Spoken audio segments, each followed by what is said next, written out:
औज़ुबिल्लाहि मिनश्शैतानिर्रजीम बिस्मिल्लाहिर्रहमानिर्रहीम। अस्सलामु अलैकुम टू एवरीवन। यूँ तो हर इंसान की ज़िंदगी में कुछ ना कुछ खुसूसियात और क्वालिटीज़ ज़रूर मौजूद होती हैं, और वही क्वालिटीज़ उस पर्सन की पर्सनैलिटी को डिफ़ाइन करती हैं। लेकिन अगर इमाम अली अलैहिस्सलाम की ज़िंदगी का मुतालिया किया जाए, आपकी ज़िंदगी के बारे में स्टडी की जाए, तो एक लम्हे के लिए हमारी सांसें रुक जाती हैं, थम जाती हैं, और हर इंसान सोचने पर मजबूर हो जाता है कि एक शख्सियत दुनिया में ऐसी भी गुजर गई जो इस तरह की ज़िंदगी गुजार गई जो क़यामत तक के हर इंसान के लिए एक नमूने अमल है। यूँ तो इमाम अली अलैहिस्सलाम की ज़िंदगी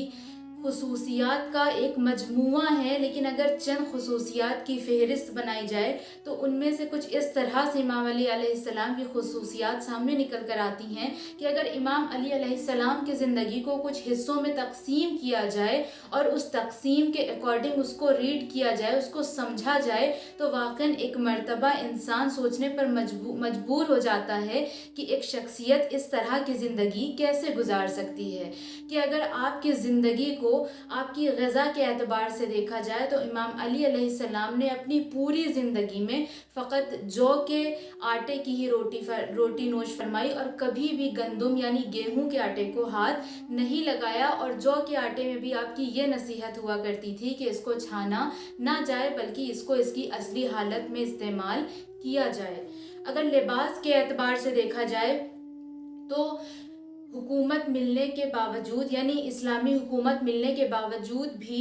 आप इस तरह के लिबास पहनते थे कि जिसमें इतने ज़्यादा पेवंद लगे हुए होते थे कि ख़ुद इमाम अली अलैहिस्सलाम फरमाते थे कि अब तो रफ़ू करने वाले से भी शर्म आती है। अगर मकान के एतबार से देखा जाए तो आप पूरी ज़िंदगी अपने लिए एक मकान का इंतज़ाम ना कर सके, और कूफे में रहकर इस्लामी हुकूमत होने के बावजूद भी आपने एक आरियत के मकान में अपनी पूरी ज़िंदगी गुजार दी। अगर माशियत के एतबार से देखा जाए तो आपने हमेशा जो कुछ मेहनत मजदूरी की, जो कुछ उससे अर्निंग की, हमेशा उससे अपनी ज़िंदगी गुजारी, और कभी भी बैतुल माल के माल को हाथ हरगिज़ भी नहीं लगाया। अगर कमालात की बात की जाए तो इमाम अली अलैहिस्सलाम के कमाल के लिए फ़कत इतना ही कह देना काफ़ी है कि ये वो शख्सियत है कि अल्लाह का आखिरी रसूल, जिसके बारे में ये फरमा गया कि मन कुन्तो मौला फ़हाज़ा अलीयुन मौला, कि जिसका मैं मौला था उसका अब ये अली मौला है।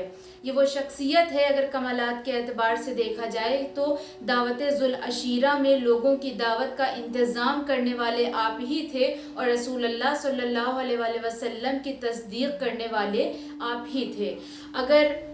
आपको और दूसरे उन्वान से देखा जाए तो आपकी ज़िंदगी अगर कुरानी एतबार से हम देखें तो आयत तत्हीर, आयत बल्लिग, आयत मुबाहला, इन तमाम आयात में आपका ज़िक्र किया गया है, और इस तरह की 313 आयात हैं जिसमें आपके कमालात का ज़िक्र किया गया है। शब हिजरत अपनी जान को ख़तरे में डालकर रसूल अल्लाह की जान बचाने वाले आप ही थे। आप ही वो थे कि बद्र के मार्के में जिसकी तलवार चमक रही थी। आप ही की वो ज़ाते गिरामी थी कि ओहद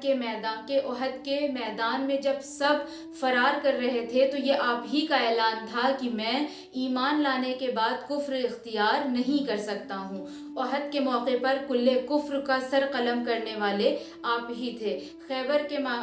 के मार्के में मरहब अंतर का सर कलम करके और खैबर के किले पर फतह करने वाले आप ही थे। अगर आपको सियासी एतबार से देखा जाए तो सियासत के एतबार से इस तरह देखा जा सकता है कि रसूल अल्लाह की वफ़ात के बाद जब आपसे आपका हक़ छीन लिया गया तो आपने वहाँ पर खामोशी इख्तियार की और कोई भी जंग वहाँ पर नहीं शुरू की। जंग जमल में फतह पाने के बाद भी आपने हज़रत आयशा को उनके घर तक इज़्ज़त के साथ पहुँचाया कि बहरहाल हुर्मत रसूल का एहतराम ज़रूरी है, भले वो शख्सियत एहतराम के लायक ना बची हो। اور اگر دوسرے پہلو سیاسی اعتبار سے آپ کے دیکھے جائیں تو آپ نے جنگ صفین کے موقع پر جب معاویہ نے آپ کے اوپر پانی بند کر دیا، لیکن جب اسی پانی پر دوبارہ آپ کا قبضہ ہوا تو آپ نے پانی بند نہیں کیا بلکہ اس پانی کو تمام لوگوں کے لیے عام کر دیا۔ غلاموں کے ساتھ آپ نے اس طرح کا برتاؤ، اس طرح کا سلوک کیا کہ ان غلاموں نے اپنی غلامی کو آزادی پر ترجیح دی۔ آپ ہی کی وہ ذات تھی کہ ابن ملجم کی گرفتاری کے بعد آپ نے ہی اس کو سیراب کرنے کا حکم دیا۔ آپ ہی کی وہ شخصیت تھی کہ جس نے رسول کی ہر موقع پر مدد کی، اور یہ آپ ہی کی وہ شخصیت تھی کہ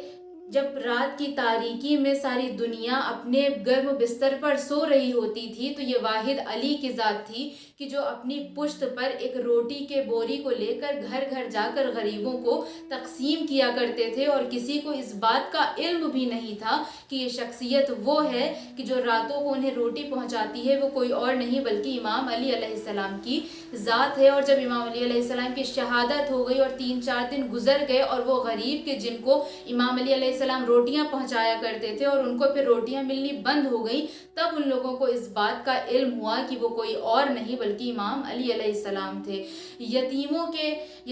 کے حوالے سے اگر دیکھا جائے تو آپ کے دل میں اتنی شفقت، اتنی محبت، اتنی انسیت تھی کہ اگر آپ کسی یتیم کو روتا بلکتا دیکھ لیتے تو جب تک اس کے دل کو سکون و اطمینان نہ پہنچا دیتے خود آپ کو سکون نہیں آتا تھا۔ اور شاید یہی وجہ تھی کہ آپ نے یہ فرما دیا کہ دیکھو اگر تمہیں کوئی یتیم کہے تو اسے یہ کہنا کہ میرے باپ کا نام علی ہے۔ اگر فصاحت و بلاغت کے اعتبار سے دیکھا جائے تو آپ کے کلام کو سید رضی نے نہج البلاغہ کا نام دیا، جو کہ ایک فصیح و بلیغ کلام ہے کہ جہاں پر بڑے بڑے دانشور نے اپنے قلم کو یہ کہہ کر رکھ دیا کہ یہ وہ کلام ہے جو خالق کے کلام سے تو نیچے ہے لیکن تمام مخلوقات کے کلام سے بالا تر ہے۔ اگر علمی اعتبار سے آپ کی شخصیت دیکھی جائے تو یہ وہ شخصیت ہے کہ جس کے لیے رسول نے فرمایا کہ انا مدینۃ العلم و علی بابھا، اور دوسری طرف